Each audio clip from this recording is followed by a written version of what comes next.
Pedro Sr. My belt rank is immaterial. You know, I don't believe in ranks anymore because those are ranks are political too. You know, you get higher rank up as you get older supposedly, but a lot of it is political, so I don't believe in that.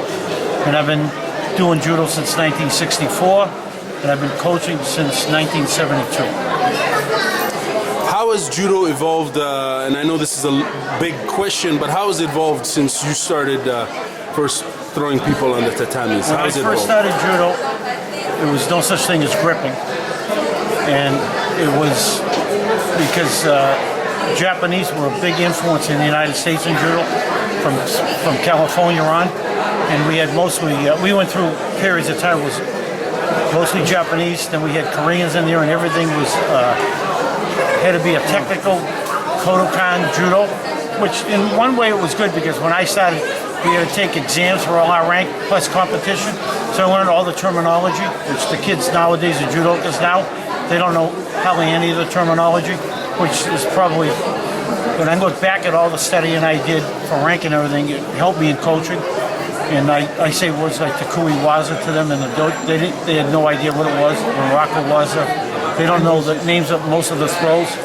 And so I look back on it, which I didn't like doing it when I did it, but I look back on it saying, you know, it was a good thing I did it. What are your thoughts currently on the state of judo in the United States? In particular, what are your thoughts on judo in the United States? Well, how's it doing? Lousy. We only have like 15, maybe 20,000 total in the whole United States. Since I've been in judo, the problem is in the United States. When I first started judo was bigger than wrestling in the United States. We had more kids doing judo than wrestlers. And the big thing is even internationally, the problem is, I believe, with judo being popular, whatever, is they spend $0 on PR. If they hired a PR firm like they've done, if you go through all the ages and years, tennis was nothing, golf was nothing, but what do? They PR'd it. And once you hire a PR firm and you push it, then you have a gymnastics PR firm. They've never spent any money on that, on PR. What do you think of, you're obviously familiar with the Canadian judo scene to a certain extent? What are your thoughts on the Canadian judo scene? They've always had a really good program in Canada. Since I've been in judo, they've had a better program than we have in the United States, but we have more medals in the Worlds and the Olympics than they do, which I don't understand. But if you look at, I don't know what the total is, but I've looked at it a few times, but they have a better system than we do. And they let their coach run their judo program. If you look at wrestling in the United States, they have the input in wrestling in the United States, old wrestlers and people that care about wrestling, and they have a say in wrestling, and that's why it is so big. I'm going to move on a little bit and talk about the current.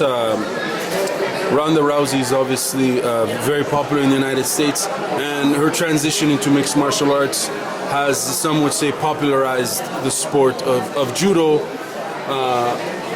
in the U.S. Well, what are your thoughts on A, her competing in mixed martial arts, and B, give us a summary of Ronda as a judoka from what you remember?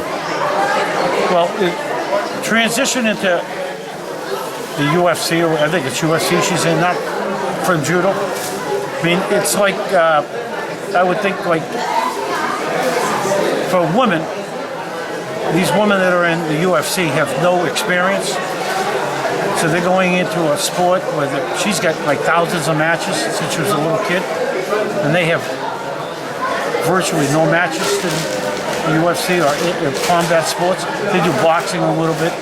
And so her advantage is that they don't even know what she's doing half the time, and she's got all that experience. So it's like starting at the beginning, and you have a lot of experience, and the other people don't.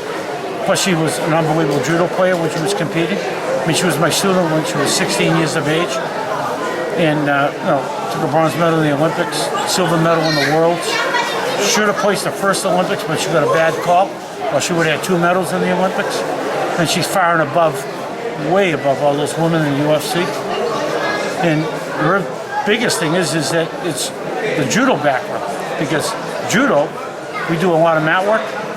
These women that box and do karate, they don't, and even jiu-jitsu, it's not the same as judo. In jiu-jitsu, you can lay on your back for 10 minutes, and nothing. In judo, you only have so many seconds to get them, and it's mate, you have to stand up. And so she gets them right away. Coach, I'm gonna put you on the spot. I want you to tell the non-judo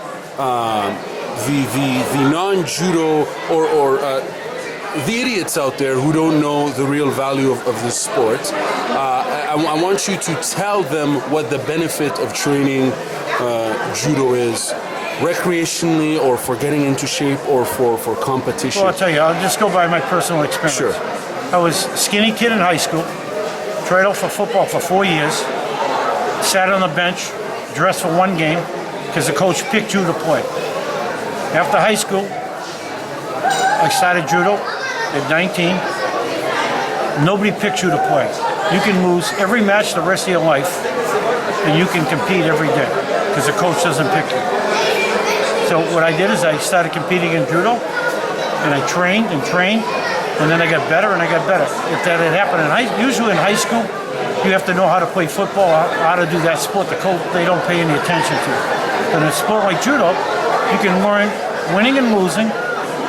Even if you lose all the time, you still learn something. And then when you start winning, then you feel that I said, you know what? I'm going to train and try to go to the Olympics. And really in high school, I used to get in fights all the time, junior high, high school. As soon as I started judo, I funneled all my energy in trying to go to the Olympics in training. I never got in a fight again the rest of my life.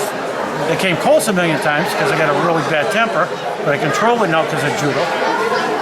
And the other thing is, like I tell the parents up there, if your kid does judo, and they do it for a long time, they'll have so much self-confidence in themselves that they won't worry about anybody picking on them because they'll know how to. In judo, you get to work out with, instead of working out with everybody working out at 100 pounds, you get to work out with 200-pound people.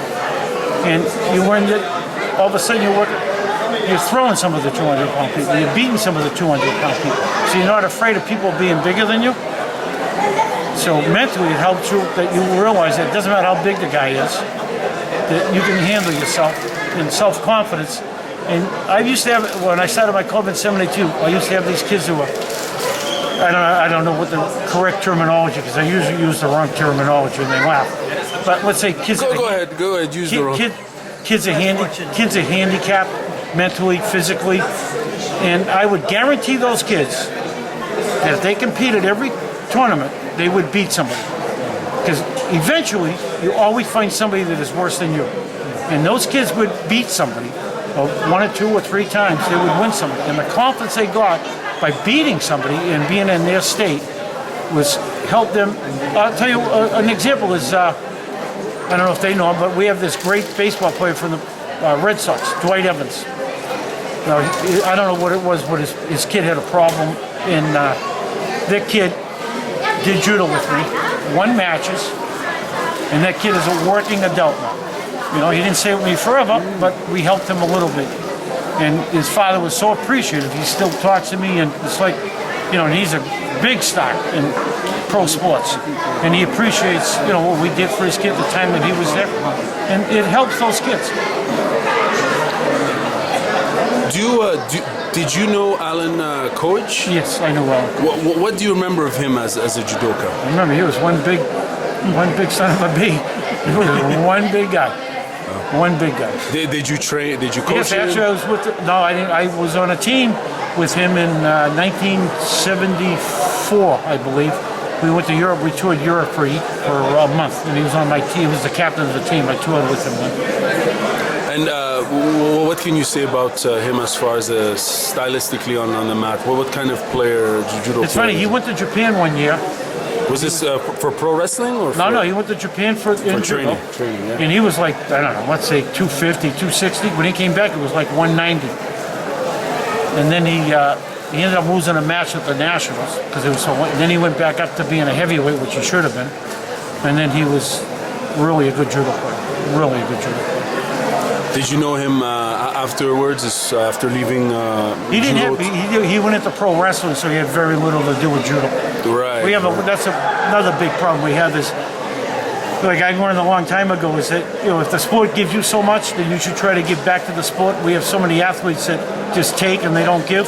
Is there bitterness in judo, generally speaking? What does that mean to you when I say bitterness in judo? Well, bitterness. It depends on who you're talking to and Sure. what they mean. But, And I'm not implying that you're bitter in any way. I'm just saying, no, like, from I'm not having bitter. interviewed. I've been fighting since I started judo. The athletes don't win. So a lot of these athletes have a hard time when they're coming through and things happen to them, and so they get bitter. And so when they're all done, they can't wait to quit and leave. And usually, not all the time, but a lot of times, especially athletes that are really good and they're like prima donnas, and so they're self-centered, a lot of them. And so when they're all done, they don't want to give back anything. It's like pro sport. You look at all the pro sports, usually the greatest coaches weren't the greatest athletes. They're the B players that had to learn the sport and they want to give back to the sport because finally they're doing something they're excelling in, so they give back. You don't see very many great coaches that were great players. There are very few of them. I appreciate your time here. One last question. What's the future of judo in the U.S.? Where do you see it in the next decade or so?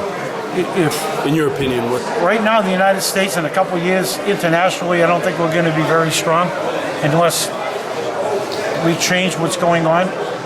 In structure, we have to put people there that care about judo, trying to make the sport grow like it should grow. And I've been dealing with it my whole life, and it's never changed.